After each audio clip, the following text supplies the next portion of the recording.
Hello, everybody. Welcome to House of Champions. I'm delighted to say that I'm joined by our resident transfer guru, Fabrizio Romano. Fab, how you doing? We're about to dive into some Chelsea chats. What's new? Hello, my friend. It's gonna be busy because there are many things happening. I'm great, thanks. Hope you too. And I'm ready to answer many questions because they're really busy with many transfers.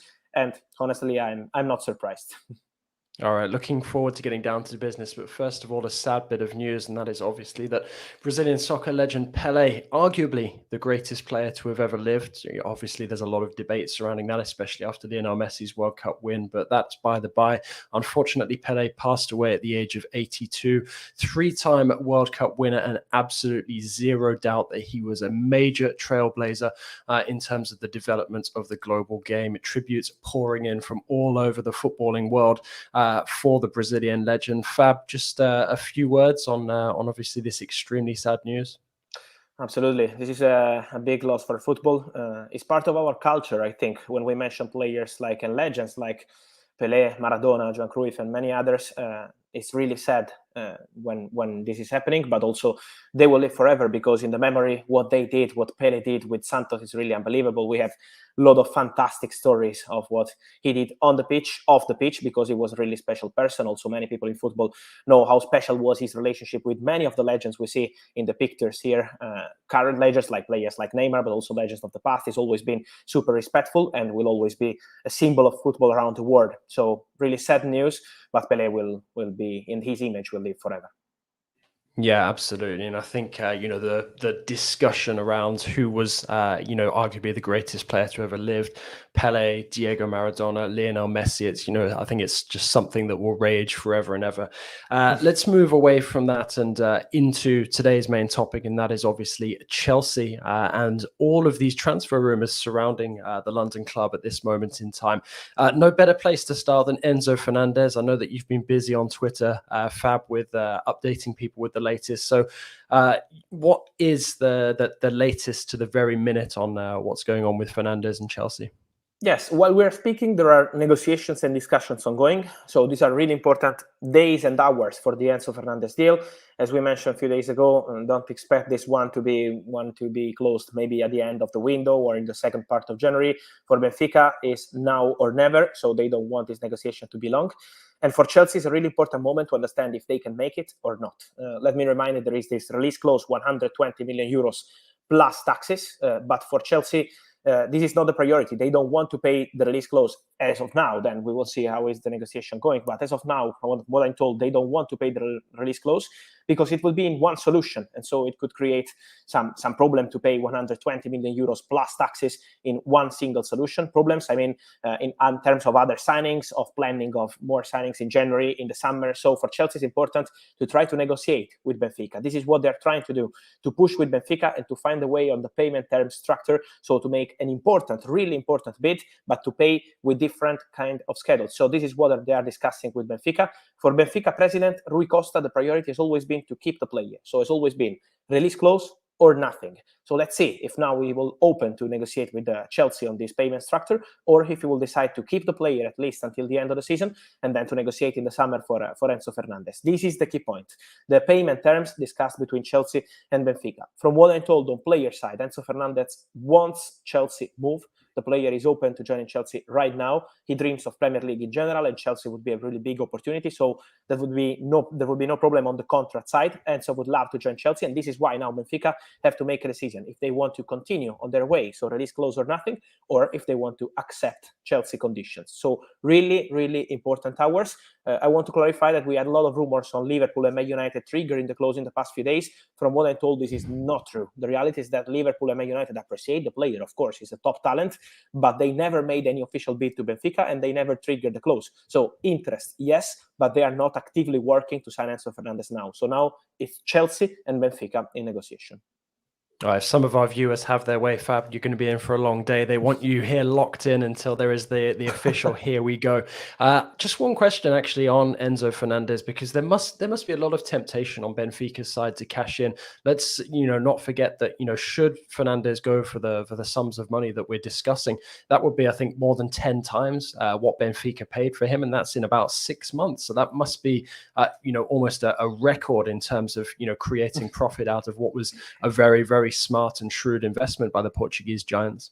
Yes, absolutely. This is a key point, I think. We have to say congrats to Benfica. I don't know if at the end they will sell the player or they will keep the player, but what they did with Enzo Fernandez is showing that sometimes we speak about football like, okay, only the big clubs can sign top players, but sometimes if you have a smart strategy, a good scouting system, and also if you are ready to pay money and trust players at the right moment, you can find these kind of opportunities, because it was not impossible to find Enzo Fernandez. It's not like Badiashile, who was playing in Georgia or in Russian league, and so it was more complicated for Napoli to find him. In this case, he was the star of River Plate. He was winning everything with River Plate. So it was just about trusting the player, investing 10 million euros plus 10 plus 8 in add-ons. So a really good deal for Benfica. And then the World Cup, of course, helped them to have this kind of value. 120 million just 2 months ago was absolutely impossible to think and to trust about Enzo Fernandez. But he had a very good Champions League group stage. And now with this World Cup, I think the value has completely changed. So congrats to Rui Costa and to Benfica. Obviously, this is Chelsea themed, but just on the topic of Argentina, are there any other players in that Argentine squad that you think are in a similar situation to Fernandez, where their value might have risen so much because of their performances at the World Cup that their clubs might be tempted to cash in January? I would mention as players who have different value now, of course, is McAllister. He had a very good World Cup with Argentina. I think that midfield with De Paul, with McAllister, and of course with Enzo Fernandez made the difference, and this is why these players have now a different value. But the reality is that Roberto De Zerbi, the Brighton manager, is in love with McAllister. So I think they will try to keep the player at least until the end of the season. Then let's see if some proposal will arrive. At the moment, the situation is more quiet than Enzo Fernandez. Of course, we had rumors about Juventus, but I'm told Juventus at the moment have made no official bid for McAllister. Brighton have received nothing, and they will try at least to keep one between McAllister and Moises Caicedo, who is another player who had a good World Cup, but in general is a very good player, very talented player with many clubs following him. So they will try to keep both of them. It's not going to be easy, but I think McAllister has good chances to complete the second part of the season with Brighton. Very interesting. Well, let's get back to Chelsea, and obviously another name that has been mentioned, we spoke about him earlier in the week, is Monaco's Benoit Badiashile. Is there any update on that situation, Fab? Yes, for Badiashile, I think we are at the final bits of the deal. Honestly, it's really the final details. Chelsea and Monaco are really close on the agreement for Badiashile. Because what happened? They made an official bid a few days ago, 35 million euros. Monaco want a bit more, want to arrive around 40 million euros with some add-ons. So they are now discussing the structure of these 5 million euros add-ons for Badiashile. The player already gave his green light. We had rumors on Spanish clubs, other English clubs, but the player is really tempted by Chelsea. They have a project, we know, with many young players to do something important in the future. And so the player is absolutely ready and open to join Chelsea. So personal terms agreed, agreement really close also between clubs, and I feel that Badiashile in the next days will be the new centre-back of Chelsea. They were looking for a left-footed centre-back already in the summer. That was not easy because of Gvardiol value, as we already mentioned, and now for Badiashile, they are really, really close. Yeah, very interesting. Also, just an intriguing subplot to this. Obviously, Malang Sarr is on loan at Monaco from Chelsea. Do you think this is a transfer that has been sort of in the making for some time? Perhaps it was even part of Chelsea's thinking when they agreed to loan Sarr to Monaco, and because presumably for Monaco, at least in the short term, Sarr is going to be the player that they rely on alongside Disasi when Badiashile moves on. I think this could be a key of reading this kind of story, but the reality is that Chelsea in the summer, they were not negotiating for Badiashile. They were following him. Then other people joined the board of Chelsea, because now there is Joe Shields, Lawrence Stewart, who is the director of Monaco, who is going to join Chelsea in February. So there are many new people, including, of course, the new technical director, Christopher Vivel, who is going to lead all these negotiations. And so it's really important to say that they decided to go for Badiashile. So they changed the story on this deal, and this is why Chelsea now are so active. They announced the signing of Fofana from Molde. Also, Andre Santos is flying to London these hours to have his medical and sign the contract. This is a really talented midfielder born in 2004 from Vasco da Gama. So Chelsea are really busy with many deals. Yeah, absolutely. And another player who's been linked with Chelsea for a couple of times over the last sort of 12 to 18 months has been Declan Rice. Is there any new updates on that? No, honestly, no, because at the moment it's just about interest. We know, as you mentioned, the interest of Chelsea for Declan Rice, but also many other English clubs. We know that Man City, Man United, all the English top clubs are following Declan Rice. It's normal. He's English. He's a very good player. And so it's absolutely normal to keep an eye on the situation. But he's not leaving West Ham in January. This is what Moyes said, and this is also what they confirm in private from West Ham. They want to keep the player at least until the end of the season. They know at West Ham that already in March and April, Declan Rice was really clear. He communicated to the club that he was not going to sign a new deal. So they know that in the summer is going to be probably the moment to be open and discuss a fee for Declan Rice. Let's see, but at the moment it's too early to say where Declan Rice will end up. Well, we know that Reece James will be out for about a month. Do you think there's going to be any temptation now for Chelsea to go into the market to look for potentially a backup to him, especially if there's maybe concerns that he might have more injury issues between now and the end of the season once he has gotten back on the pitch? I think, yes, they will keep an eye on the market, but it's not going to be the priority. Now the priority is Badiashile. The priority is to understand with Enzo Fernandez how they can proceed with Benfica. Maybe a winger. I would not be surprised if Chelsea will try to sign also a winger in this transfer window. It depends on the budget because, as we mentioned, it depends on how they can agree the Enzo deal. Enzo deal is the one who will decide the budget for Chelsea. So we will see. But I think winger, midfielder, centre-back, these are the priorities. And then for the right-back, it depends on the opportunities, I think, in the second part of the market, also because they hope Reece James to be back maybe in 4 or 5 weeks, and same for Wesley Fofana, 3-4 weeks. So not super serious injuries, but of course they want to keep an eye on the situation.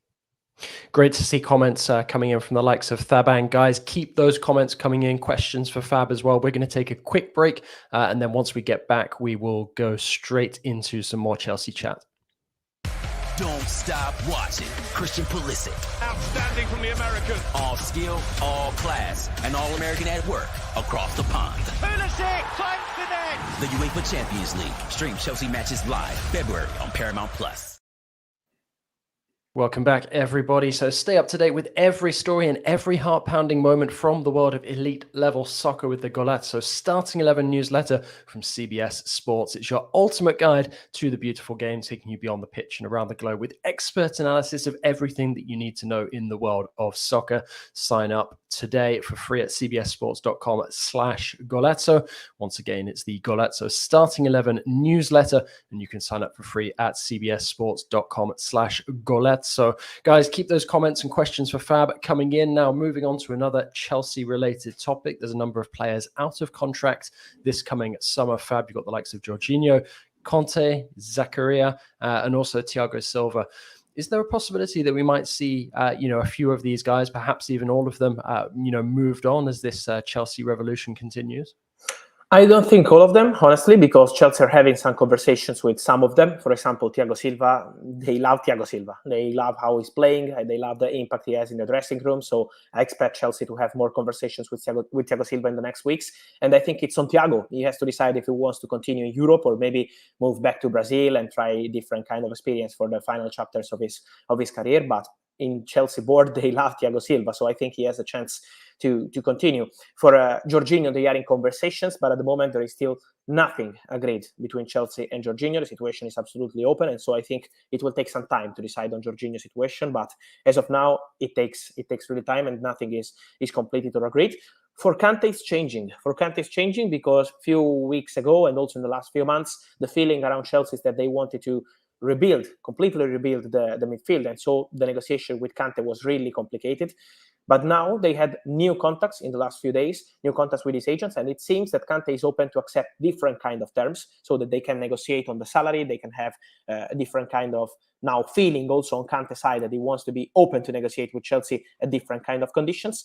And this is an important news because, of course, Kante now is injured. So we have to see in the next weeks how it will evolve with his injury, if he will be fit, what kind of impact it will have with Graham Potter in the second part of the season. But now for Kante, the situation is more open. The player loves Chelsea. The player loves London also. He will love to continue there. And so this is why he's now open to different conditions. Let's see if at the end an agreement could be reached. But now is a 50-50 situation for Kante. A few months ago was a bit different. And then Zakaria is on loan from Juventus. There is a buy option clause included into the contract, but at the moment they have not spoken to Juventus or to his agents to trigger the clause. So I think at the end of the season they will make a decision, but at the moment for Zakaria is nothing decided yet.